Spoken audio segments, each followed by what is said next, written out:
Hello friends, let's have a look at the review of the 2022 November.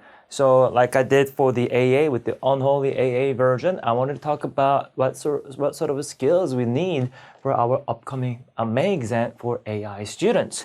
So yeah, this is sort of a catchphrase that I want to build up for the AI study. Originally in Korean, this sounds much better. No 쪼라, but 줄여. So it's 짜오짜요. But I just sort of made a translated title, No Chicken, but Kick It. So let's talk about what I mean by that, all right? So my philosophy of working with the AI questions will be no chicken, but kick it. Well, what does that mean? Let's have a look what we mean by that, okay? No chicken, but kick it. No 쪼라, but 줄여. I think 쪼라 줄여 sounds much better. Well, anyways, let's get to it. So, before we start going over the review of the AI November 2022, I want to introduce a very beautiful, amazing movie.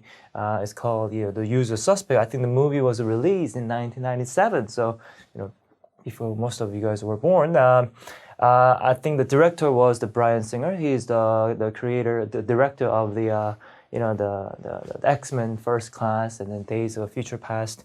Great movie. So if you haven't watched this, so please do watch this. A movie about it's like a detective movie. It's a mystery. So you're trying to unfold the mystery by finding the clues, right? So what I'm trying to do is to make a connection of this movie, or most of the mystery movie, with the approach that you should take for the AI. Okay. So yes, in the movie, what's very, very important is the keyword Kobayashi. So Kobayashi is the main keyword. I don't want to release too much story about it, but yeah, that's what the one striking theme of the movie. You have to find the keyword to solve a case, to solve a problem, and that's what you're expected to do for the AI. So I'm going to associate this concept of finding the keyword, finding the Kobayashi, with the catchphrase no 쪼라 but 줄여, no chicken but kick it. So let's see what I mean by that. So yeah, let's have a look at the question number 1. This was the question number 1, 2022 November HR paper. And what I mean by no chicken but kick it is most of the AI problem, as the name suggests, is applications, interpretation. So very often the questions are going to be very lengthy. Julia went to went to Phuket, let's say, and the probability of raining and sunning is actually, there's so many unnecessary words that I have to read, right? So, and frankly speaking, IB stands for the International Baccalaureate, and it's for the international students, right? And math is one of the subjects that will require the least reading until now, right? But if you take the AI while you study with the books and etc., you get to realize, okay, so one of the questions are actually put into the real life context, and it requires a lot of reading. You see, so when you had the stance of working with the math problem up to the 10th grade, supposedly grade 10, you realize, okay, so if I have that equation, I can solve it. If I have a quadratic equation, I just have to use the quadratic formula, etc. But for the AI, what it makes the transition is that, okay, you can do that. You will have the equation eventually, but what you have to do is interpret the problem and then put that into the context of the equation, you see? And that part has been quite more challenging for students who don't have the first language as English, as myself. So that's what I mean, just because the passage is very long, you don't have to be chicken. That's what I mean by no chicken. So 쪼라 means like chicken, being scared. That's a Korean lesson for you. But if you want to 줄여, that means to shorten it, So, I wanted to rhyme it, so that's why no chicken but kick it. But it doesn't really make sense with the shorten it. But you have to make it shorty. That sounds good. You have to keep it short, you see. So when you have a passage like that, for me, I'm not going to read all this. But what's very important for me is, this is the chi-square test for independence. That's the key word that I'm willing to only magnify in this passage, right? That's what's required for the AI study. I think, in my humble opinion, you have to find the keyword, right? So then, what is very important for the AI, my friend, is that the big difference between the AI and AA is that AA is the declarative science, right? So it declares a theorem, it declares a postulate, so you're using those theorems. But for the AI, like the programming language, it's imperative knowledge. They're not going to ask, okay, they're not going to ask why this, for example, general solution for the differential equation works. Why is this Markov chain converging to this state or this steady state? Why does that? They're not going to ask about the proof of it. But what you need to do is when you face a problem, using your imperative knowledge, you must know which code you have to get to, right? So there are many programming. And then what you have to do is to choose the right program to solve the question accordingly. So it is more of the imperative knowledge that they are going to ask you to see whether you're able to find the right algorithm for the right question very quickly, like a ChatGPT. So you are being a ChatGPT for the AI. It is the imperative knowledge, okay? So yeah, as soon as I see this chi-square test for the independence, what comes to my mind is this. I don't want you to stop there. I don't want you to be aware of the problem, but also things to be cautious about, right? So I haven't read the question. I'm not going to read the question. I'm not going to solve it. In fact, I'm not going to solve it.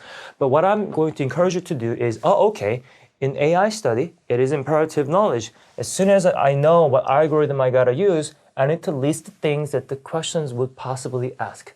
As soon as I see the chi-square test for independence, I know, okay, so they are very much likely to ask about the null hypothesis for the independence and alternative hypothesis for the dependence. And how do you choose it? Either you can choose it with the p-value or the critical value, right? Or critical region.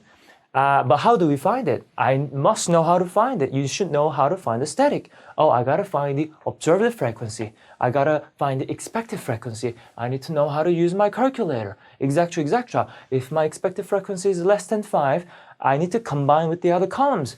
Those type of algorithms must be automatically generated by you before even reading the problem so that you gain the confidence. That's how you practice for the AI. Again, it is the imperative knowledge. You are being ChatGPT.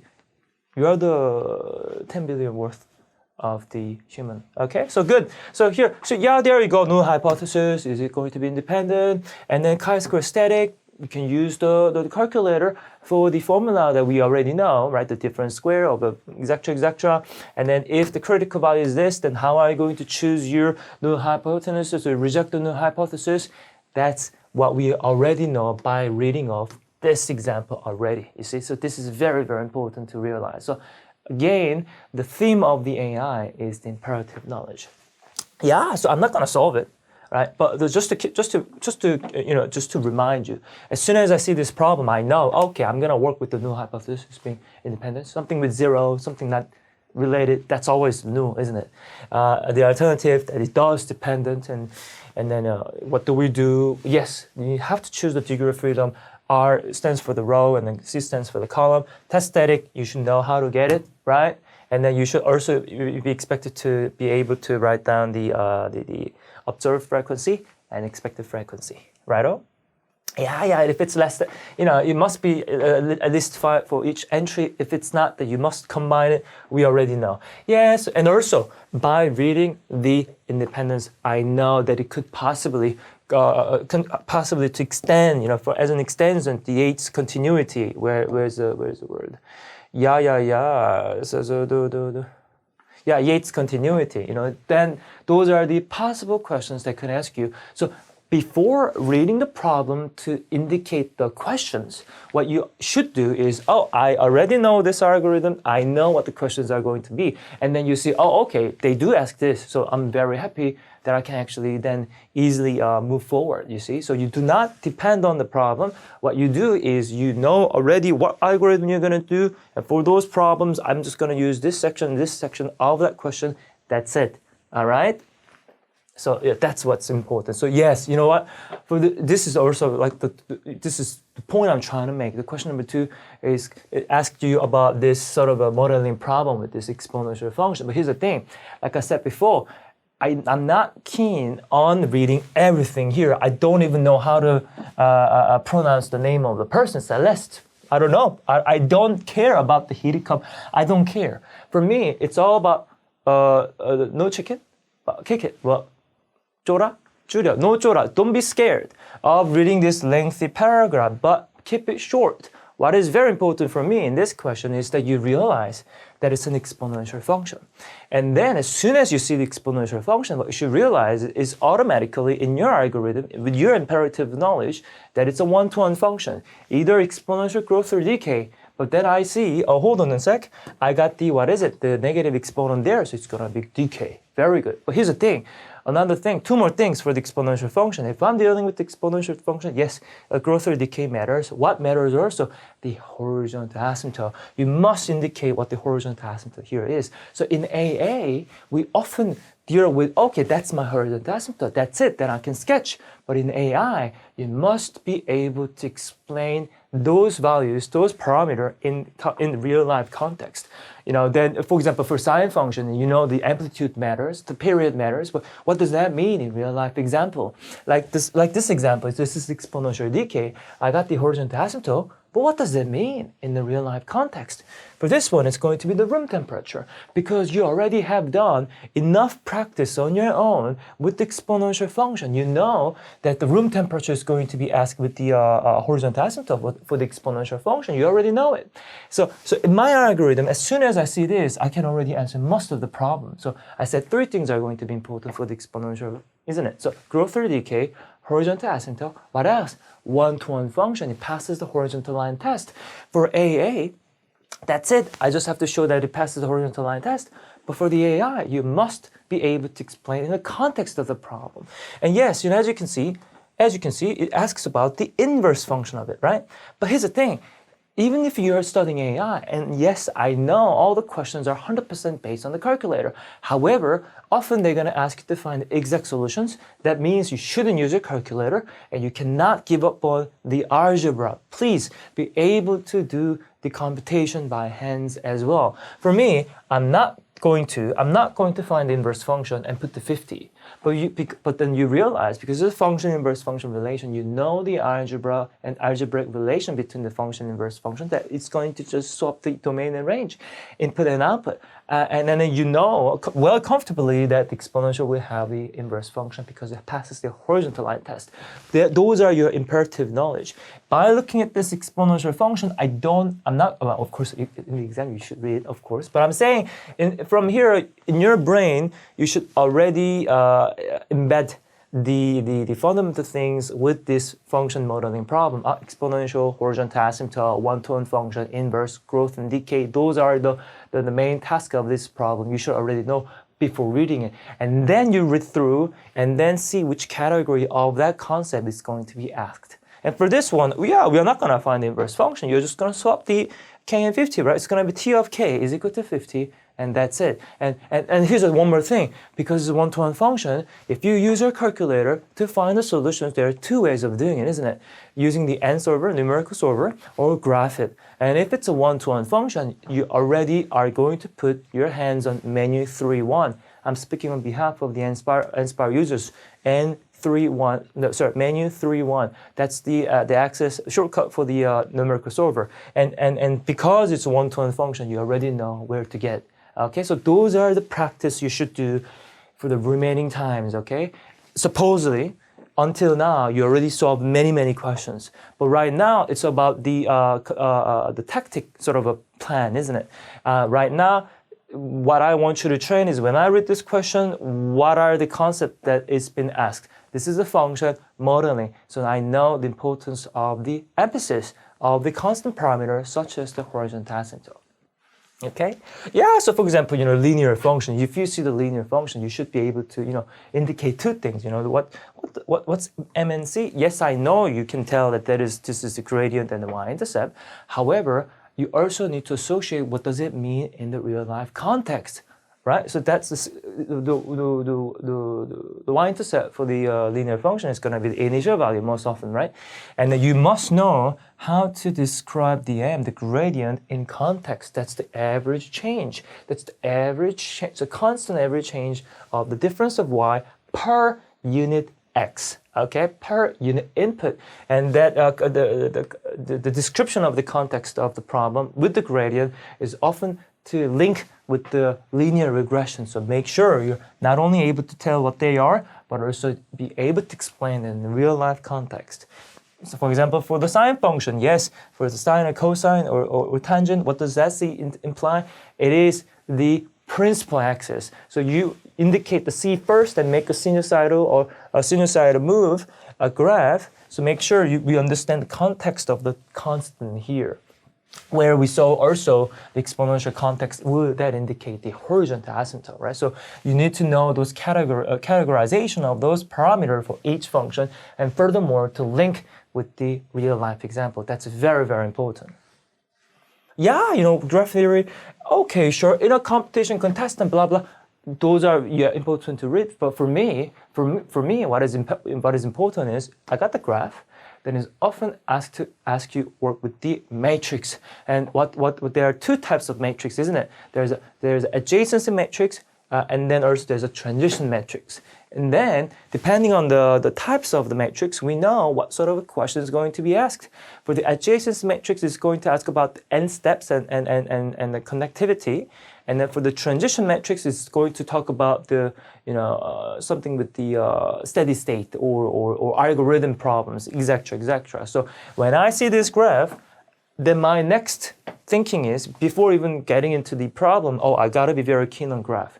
The matrix. I'm going to indicate which matrix is going to be asked in this problem, and then make the applications, right? So that's the attitude that we should have when we read the question. I don't want you to rely too much on the problem. I don't want you to be, thinking too much about contestant or maze or things like that. It's just the graph theory. And then I got the graph, and I have to think what matrix I have to use. Is it going to be the adjacency matrix, or is it going to be the transition matrix?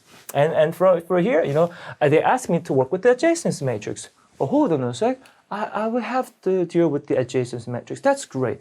As soon as you got the adjacency matrix, before even reading the next question, you should realize, okay, according to my imperative knowledge, according to my ChatGPT, it's telling me that it's going to tell me about the number of steps that is required to move to every vertices at least once, etc. And yes, it does, right? It's talking about find the number of walks from S to T with a maximum 4 edges, etc., etc. So for that, we already know, okay, for that one, I'm going to add the n many matrices with each power ascending, like the following formula, right? So even though the question does not tell you this algorithm, you already know, according to your imperative knowledge, what to take after seeing that adjacency matrix, just one keyword. Kobayashi is what you're looking for. Many stories here, especially for the AI, it's a very lengthy passage. So people often spend too much reading off those maze and things like that. But what's really important keyword here is that it's going to be the adjacency matrix, so I know what theorem to associate right away. Okay, and yes, then of course you can relate something with like the strongly connected, things like that, and you should be able to see what it means by strongly connected using this equation, using this formula, right? Yeah, but what if it was transition matrix, right? Well, let me tell you this. Let me talk about the next thing here. Okay, so here, all the questions, all the answers are really hiding in the syllabus. In the AA or AI, there's an AA guide or AI guide published by the IBO, and they give you what sort of a content we are doing, of course, and adjacency metrics, and you're going to talk about the k length of walk, right? The least positive k, so that everyone is going to be have a positive entry, and that's exactly what was asking the question, wasn't it?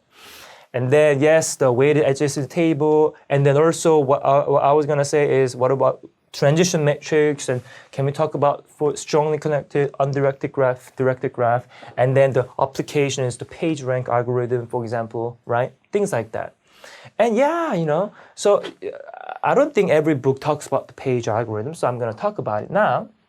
Hodder talks about as a good chapter, so very good. And yeah, when you have a, transition matrix, you need to consider what sort of application can we have. And transition matrix really often is to sort of give you the implication that it can be something work with the Markov chain, isn't it? So that's what the transition matrix is made of for taking the edge to a certain a vertex. It's going to be the random walk, isn't it? So now it's made out of a probability, and for this probability made entries with the matrix is known as the transition matrix, and for the graph theory, it's to work with the page algorithm. Which one is going to most appear, for example, appear in search area when each column indicates the A, B, C, D, E sites to the A, B, C, D, E sites. And what you can do is what you already know for looking at this transition matrix is that we're going to take a higher power, right? So we're going to see 50 or 100 even, just leave it up to your calculator, and then you're going to see if it converges, if it becomes steady state, all the columns are going to have the same probability, you see? And then on those columns, you need to choose which category is going to give you the most probability, the largest p-value. And that's going to be the website that's going to appear the most, right? So that's application of a transition matrix with the page algorithm, right? So it's in the booklet. So I wanted to talk about this example because it's not discussed often in many books. I've seen it in Hodder, and it's great. And yeah, let's have a look at the question number 5. The topic 4, statistic probability is the perk of a flower, perk of a wild flower of AI. That's the main thing, isn't it? So as soon as I see this discrete random variable distribution table, I didn't even read the problem. As soon as I see this discrete random variable, they could ask you often to find a missing probability. But I don't think we have a missing probability because sum of the probability according to the axiom of a probability add up to 1. So I'm very happy. Okay, what's another things they could ask you? You're absolutely right. It's going to ask you to find the expected value or variance or the fairness, you see. And we know already the discrete random variable in the tabular form is to associate with the expected value often. And then, to talk about the fairness where you know that the expected value has to be 0. So those things should be automatic. Even before reading the problem, you need to know what are the possible contents but algorithmically, right? So you need to think algorithmically. So that's what really the essence of AI study. It's the imperative knowledge. Okay, that's great. So yeah, I don't even know how to pronounce the name of the person, and I don't care. You should be very confident is that, okay, you know what? I know it's going to be a lengthy paragraph, and however, I do know that I don't need to read those things. I don't have to pay too much details on those words. But what I need to pay the huge attention is to Kobayashi. It is the discrete random variable. This is the tabular form. So while I read the paragraph, the ones that I'm going to pay the most attention is about the random variable, about the probability, about, for example, the values that I have to pay for this game modeling, so that I can maybe talk about the fairness using the expected value being 0. And yes, I kid you not, we already know that it's going to talk about the fairness. Hence, the expected values, I know it's going to work with the expected value, but maybe I need to create another random variable because the variable that we did was just the numbers, right? But then according to those numbers, we are going to have, winning points or losing points. So you got to create another random variable, work with the probability that we were given, okay?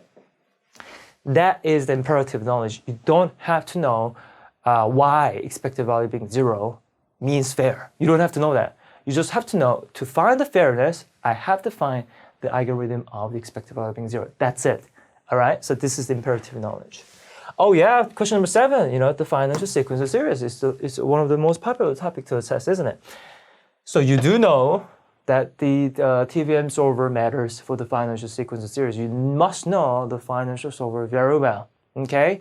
But what I want to tell you here is, as soon as I see this problem, let's not make the question appear first. Let's read the question first carefully. But for the financial sequence of series, we got to be very, very careful because that depending on the choice of, for example, beginning or end, the things can change, right? And also, depending on whether it's going to be simple interest or fixed compound interest, things can change. Is it compound annually or quarterly? Things like that can definitely change the value. So we got to be very careful, right? So there are some problems that we have to be very, very careful. Obviously, I'm not going to try to pronounce the name of that, but yes, so I invest €800, and then for the financial sequence series with the use of the TVM solver, things are going to be actually linear. So I want you to realize this: for the TVM solver, it's just really a linear equation because you're gonna leave only one category missing, you see? And then the other category must be filled up. So really the unknown is just one category, isn't it? And then I'm going to pay huge attention to those remaining parameters that I have to get. only one unknown is depending on the question, right? So if we just look at it, it says that I have to find the smallest possible value of k, where k was the time, you see, the time. So that's the n, isn't it? So I know n is my unknown. That means the rest must be given. It is a linear line equation, so I want you to think of it as a linearly, right? So only n is unknown. The rest must be known. The rest must be known is what I'm trying to say. Okay. So let's have a look. So what I mean by that is, yes, this is often the list of on the calculator that we have to put, and that's gonna be the one that I have to find. That's unknown. So I'm gonna leave it as empty. The rest must be filled in. So for example, interest rate, it's always annual interest that you have to plug it in. So it's gonna be 7.5, and then you gotta be very careful for the financial solver. It really depends. It really depends whether you are thinking on behalf of yourself or the bank. You see. So if you want to just think of yourself, think as yourself, if you put your money into the bank, you're losing it, you see? You can think of that way. But if you think of in terms of a bank, you're getting paid by the person, but eventually you're going to give up the money to the person after the scheme has ended. So what I'm trying to say here is, because of that transaction direction, the positive or negative, the sign matters. But you know, it's interactive. What I'm saying here is, if you think of it as a person, and then you want to think about putting the money in the bank is as giving the money to the bank. That means you're losing it, isn't it? So for the payment or present value, there has to be negative. However, you're gonna get the money back from the bank even after the scheme has ended. That means it's gonna be positive. Or the other hand, if you're thinking on the behalf of the bank, if you're getting paid by the customer, you are earning the money. However, eventually you have to give out the money. So it's going to be, the future value is going to be a whole chunk of negative, isn't it? So you can choose whatever position you want to take. However, you have to then interactively choose your sign, okay? So what I'm saying here is, sure, if I think of it as on behalf of myself, right, then I invest my money with my present value being 800, so that's going to be negative 800. So those sign matters, right? This is very important. But payment is going to be how much? 500, right? Euro every month. So that's going to be negative 500. So that's very, very important to indicate. And then you expect the future value is going to come out as a positive. Okay. I think in the question they wanted the future value to be 10,000, so I'm going to write it like that. And here's very important. Here's very, very important. Yes, payment per year, compound per year must be well written in the financial solver. Okay, and then it says, what is it? It's going to compound monthly, and you're doing each month you're doing the payment also. So it's going to be monthly payment and monthly compounding, and also the payment has been made end of each month. So I'm going to choose end, and then be careful. Your number here, your end value, is going to follow in this scheme the payment. Okay, so for example, if I had a quarterly payment, for example, right? If I have a quarterly payment, okay, and then let's say I use a financial solver and I got 100, that means did it follow the quarterly or monthly? Very good. It followed what? Quarterly. Okay, because it's gonna follow who? The payment per year. Make sure. So there are some problems that's not gonna have the same payment and same compound. You gotta then be careful. Then you're gonna indicate that this n is gonna follow the quarterly if it was 4 here in the payment per year. But instead, if it was 12 and 4 for the compound and 12 for the payment, then it's gonna follow again the 12. It's gonna always follow the payment per year. So you need to be very careful if we have a different value. Most commonly, it's going to be the same, but obviously if it's twisted more, it is not going to be the same, so make sure you're indicating that. Okay, so that's how you can find it. However, I love this problem because it really it also proves the point that you have to read it carefully, especially for the financial sequencing series, because here you're not using a fancy formula. You're not using any geometric sequence or geometric series formula, isn't it? So the emphasis on algebra of the sequencing series has been lifted up because you are relying a lot on the calculator. So they're going to then twist a bit by making the context a bit more thoughtful, a bit more thought-requiring sort of a context. What I mean by that is, so here a lot of people lost their mark. I think, I don't know exactly. but I think they might have lost a lot of some marks here with the question like part B, you see. So for part A, yes, the Z stands for Zahlen, is to count. In German is an integer, isn't it? So it's a positive integer. So imagine you got 17.2, something like that. Then of course to get to beyond, at least 10,000, you know that you need to go at least 18 years, right? So that's great. And then with this K, you see, at the exact moment of a 70.2 month, you get the 10,000. But I actually, extended it to 18 months. You see, so it's gonna be a bit bigger because you were compounding more period of time, longer period of time. That means your future value wouldn't be the 10,000. You see, so you actually had to get the future value with this different K, than the 70.2, and then use it for the interest, right? And I think that therefore the part B was a bit more complicated, right? So what I'm saying here is it's just give and take. If they give you the equation with less difficulty, where here you just have to rely a lot on the calculator, they might twist the question a bit in terms of interpretation, you see. And so whenever I'm dealing with the financial sequence series, I'm aware that I have to read it carefully because begin and end, they can change. Monthly, quarterly, yearly, they can change. And problem like part B can definitely change as well. So we got to be very, very careful. Okay, so that's great. Yeah, so but the essence of this problem here is every time I see the financial sequence series, I know it is going to be a linear equation. So only one thing empty, the rest must be filled up. But make sure whether it's going to be positive or negative for your data. So this is very, very, very important. Oh, well, our favorite, affine transformation. Sure, every time I see the transformation matrix, what that comes to my mind are the five list. For the four categories. So yes, things like this. I need to know what does it mean by reflection, stretching, rotation, and also finding the area by the transformation matrix is going to be determinant of a absolute value. That's the scale factor for the increments for the change of the area. Okay. So whenever I see this problem like this, I know that I have to deal with one of those metrics, right? So that's very important. It's talking about the area of the image pentagon. So then you have to find the determinant of the matrix, but make it positive. So I'm going to put an absolute value again. Then that's going to be the scale factor change for the area. You see? Yeah, and those things again, like I said before, it's imperative knowledge. You do not have to know.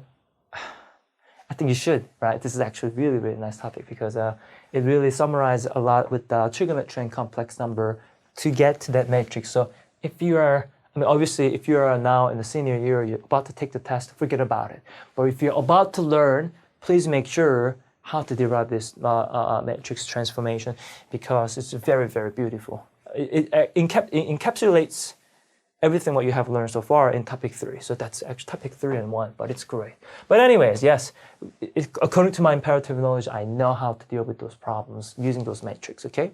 So let me give you an example. So if I see the transformation matrix, so here it says what transformation is needed before clockwise rotation to pi over 2 in order to give a reflection of the matrix of that. Okay, so that means if I call the clockwise rotation matrix as M, and if I call this as a N, then what they are saying here is whatever the transformation, I did the rotation, and I want to get the N matrix is what they're saying. Make sure that for the affine transformation, the first should be put into the most right? And then you gradually multiply it to the left, you see? And then, yes, for this one, they're asking two things, whether you're able to come up with the matrix and then do the inverse matrix multiplication, right? So for this one, you're absolutely right. Then it's going to be, I'm going to multiply with inverse matrix on the left. So it's going to be left inverse. Then I'm going to get the transformation matrix, the one that we had to work with. And that's it. And yes, the N was the rotation matrix where the determinant is going to be just a positive 1. So finding the inverse is not that bad, right? However, you need to be able to find the matrix using the angle and make sure the context matters. What I mean by that is clockwise, you see. So your argument here is not going to be positive, but it needs to be negative pi over 2. And it's going to be, Kokosasa but it's a negative sign on the top right corner of the matrix. So if you plug it in, this is what we're gonna get, right? So that's great. And then what do we do?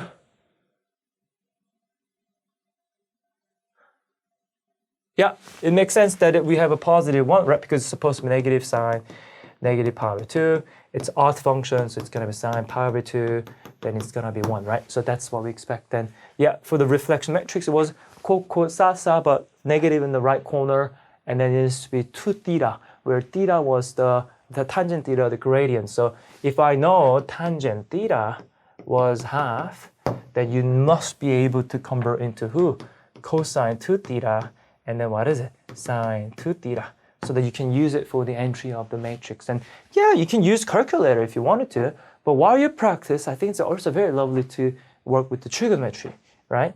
I think it's very lovely to work with the trigonometry. But, you know, you can use calculator, so no problem. So I can come up with this matrix, and you should already know that for the reflection matrix, if you find the determinant, that it's going to be -1. So one way to verify your answer is to see if your determinant is going to be +1 for the rotation matrix and -1 for the reflection matrix. Okay?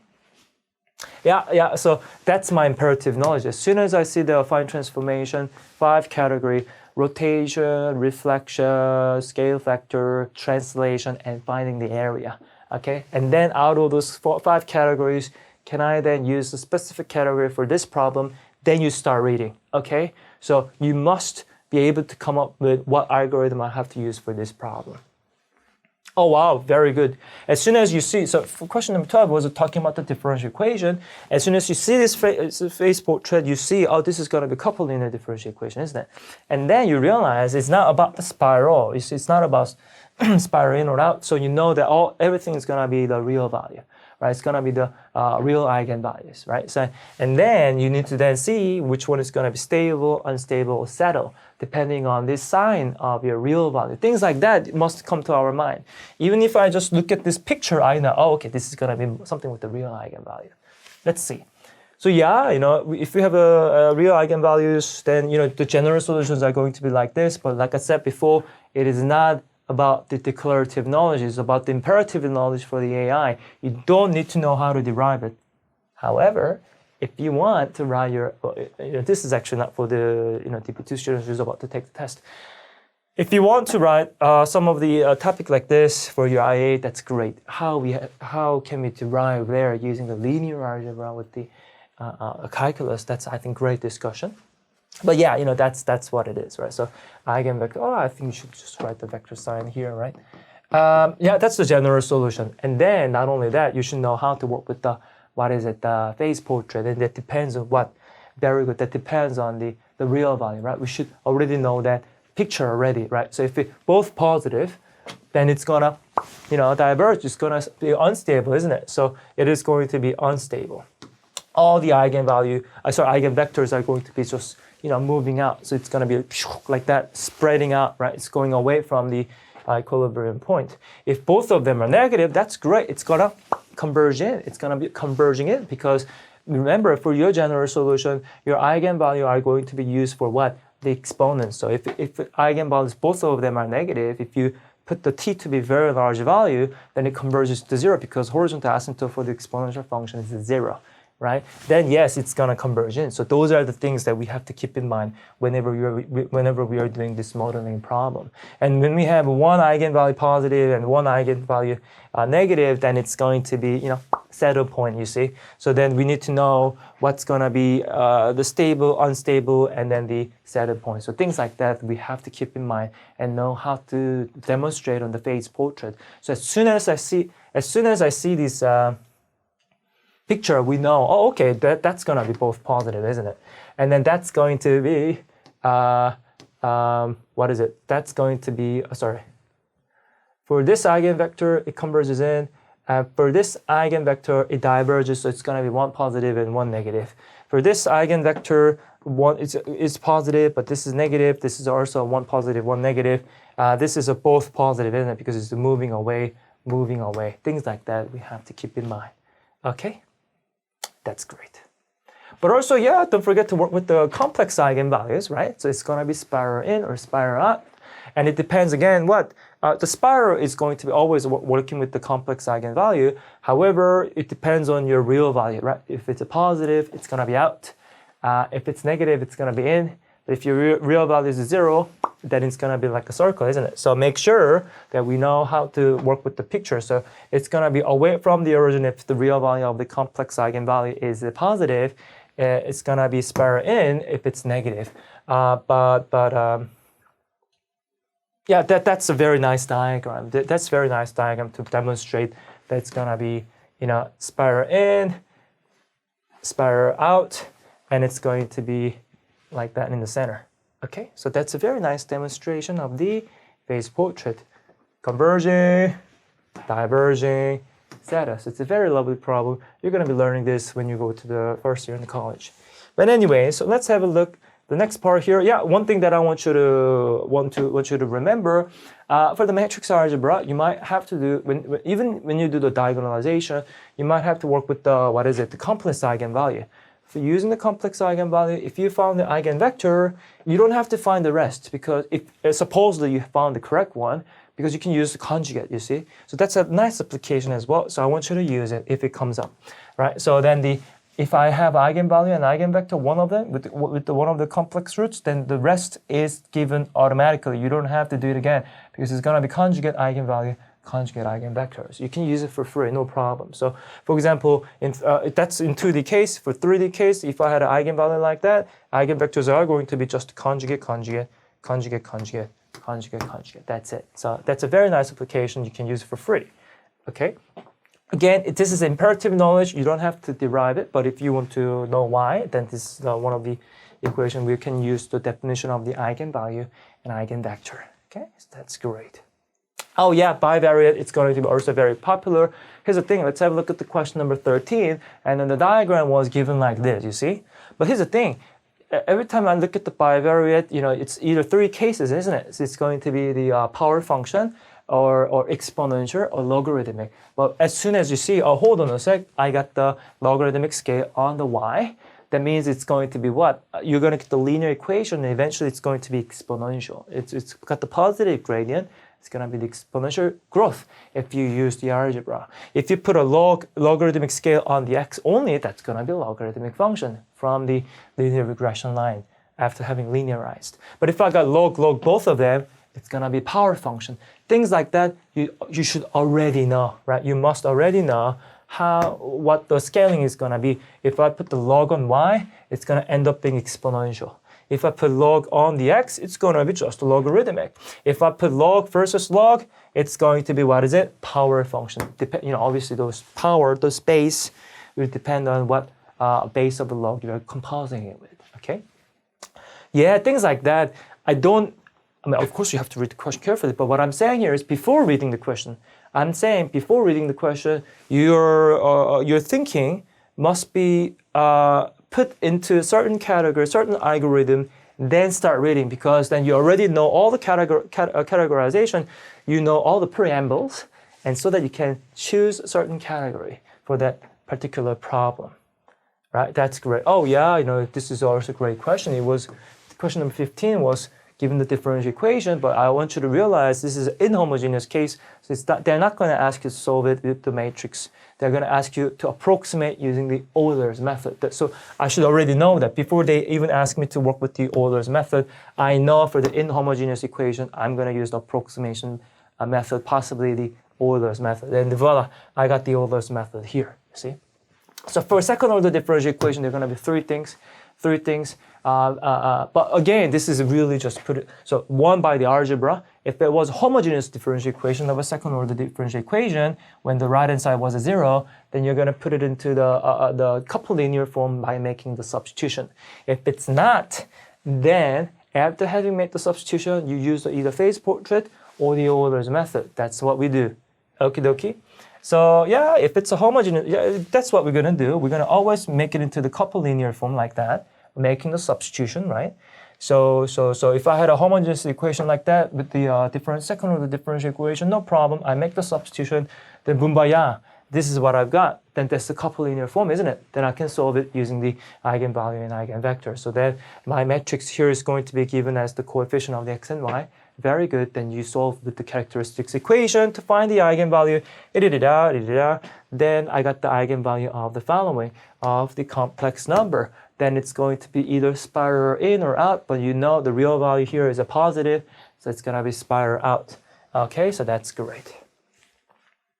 But Euler's method, yes, you need to know for this coupled linear form, because even if you start with the second order differential equation of inhomogeneous kind, if after having made the substitution, you can do the the Euler's method on x and y respectively. So you're just looking at really the change of x and y, each of them. So that f1 and f2 represents the differential equation of x and y with respect to x and y. Okay, so let me quickly give you an example. So if I was given an example like that, what I want you to do is to create the list. To create the list is going to be the list of x and list of y, right? It's going to be the recurrence relation because it's going to depend on the previous example. So when it was a 0, then my friend, that the initial condition were given as a 1 and 0, isn't it? And then after the next step, the step size here was given as a 0.1, isn't it? Then t was a 0.1, and here you're only going to work with the step size, and my new x, right, are going to depend on my previous x. On top of that, you're going to just add up the value raised by your derivative dx over dt. That's it. So then I'm going to use the previous y value to change the x, etc., etc. So it's not that bad. There's a debate whether you should create the recurrence relation on the spreadsheet or do this by hand. It's entirely up to you. But for me, I think making the list on the paper is more reasonable because they're not going to give you to work with the 10 steps, you see. So I think for me to type all this by hand on the calculator will probably consume more time, but it really subject to the preference of the student. So please make sure you see which one is better and see it fit. Okay, let's have a look at the question number 16. I want you to realize that's the perk. That's the perk of the AI study, the topic 4, the probability and statistic, the hypothesis testing. Okay, so this is often the problem that is going to have most context, most prose paragraph that you have to spend reading. But for me, what's very important here is, okay, so when I encountered this problem, when I was the student, then I would say, oh, okay, now I see in the problem is going to be the hypothesis testing, right? Then I need to know if there is any distribution that I have to work with, namely the binomial, Poisson, or normal. So depending on that, I'm going to make the according assumption for my null hypothesis and then the alternative hypothesis. So let's see if there is any distribution given here. Very likely, isn't it? So the principal of school is concerned about 30% of students are choosing healthy options for school canteen. She organized a campaign promote healthy eating and decides to test if the campaign is increased number of students choosing healthy options. Students' choice is independent. She assumes that students' choice is independent. Oh wow, it's independent of the other students. Okay, so this is going to be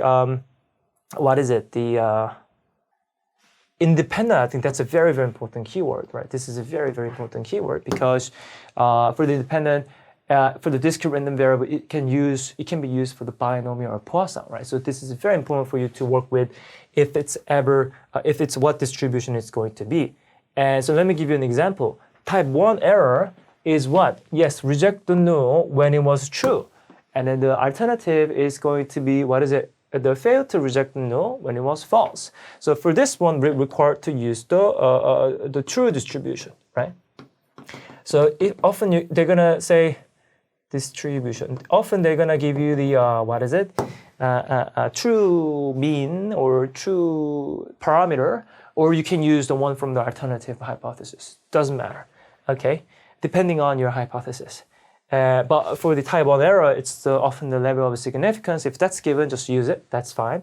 So what I mean by that is, in this example,